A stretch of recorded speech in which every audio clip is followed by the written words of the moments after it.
What do you think of when you imagine life under the sea? If your mind goes to film and TV, maybe you see a colorful clownfish darting past a dancing crab. Or maybe you have seen strange deep sea life or eerie shipwrecks in documentaries. If you had the luck to snorkel or scuba dive, perhaps you remember personal experiences of coral reefs. From sea monsters to sponges, what lies beneath the ocean has always held a mystery and fascination for us. And even with more access to and knowledge about marine life, that hasn't changed. But the more we've learned, the more we understand threats in the ocean. And sometimes those threats are closer to home. This is ASU.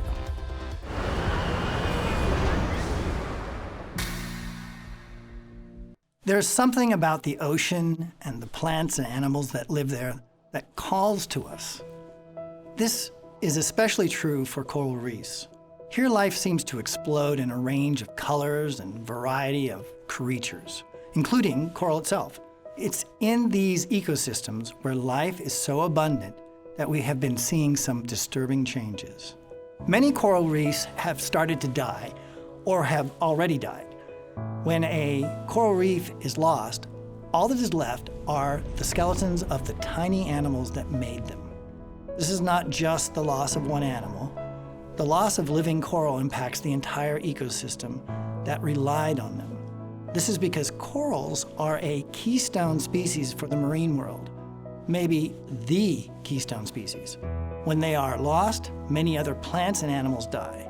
So losing coral reefs is not a good sign for the health of our oceans and for us.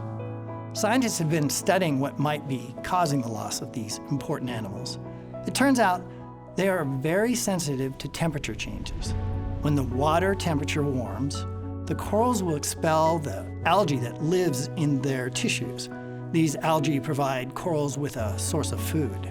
When the algae is lost, the coral becomes white or bleached looking. It is not dead at this time, but it now has lost a major food source and is more likely to become diseased. If this sounds like this might have something to do with climate change, you are correct. But it's not just the gradual increase in global temperatures, it's also the effect of El Niño that is also impacting corals. El Niño is when there are periods of unusually warm water in the Pacific. This is something that does not happen on a regular basis, but when it does, it can last a year or more. Scientists have compared past data from El Niños with coral bleaching events, and they found that during this time, coral bleaching increases. Normally, these infrequent events aren't too hard to handle. But as things heat up, the impact on them becomes much worse. This 1-2 punch of climate warming with El Niño makes the bleaching events much more severe. You might be wondering, what can I do about this? Besides battling climate change and the warming of the oceans, there are other things we can do now that are more immediate. The warmer waters puts corals in jeopardy, but pollution is also a stressor on corals that can make matters worse. To help, you can swap out your sunscreen for coral-safe versions. If you avoid the usual sunscreens made with oxybenzone and octinoxate, that's a start. Instead, opt for non-nano-mineral-based sunscreens. This way you can help reduce the stress on coral reefs.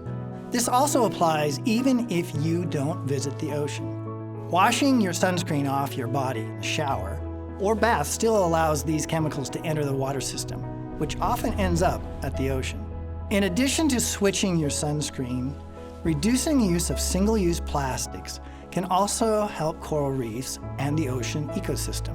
These are simple life changes that can make a positive impact on the future of coral reefs. And if you want to learn more about this research into the impact of El Niño or coral reefs, read the Ask a Biologist Plausible, Hot Flashes in the Ocean at askabiologist.asu.edu. Our oceans have been a source of wonder and inspiration for millennia, and they are also a crucial aspect of life on Earth. Small changes like these will help preserve corals and their unique ecosystems for the future, keeping both fanciful stories about underwater kingdoms and their very real, necessary counterparts alive and well. This was ASU. Thanks for watching.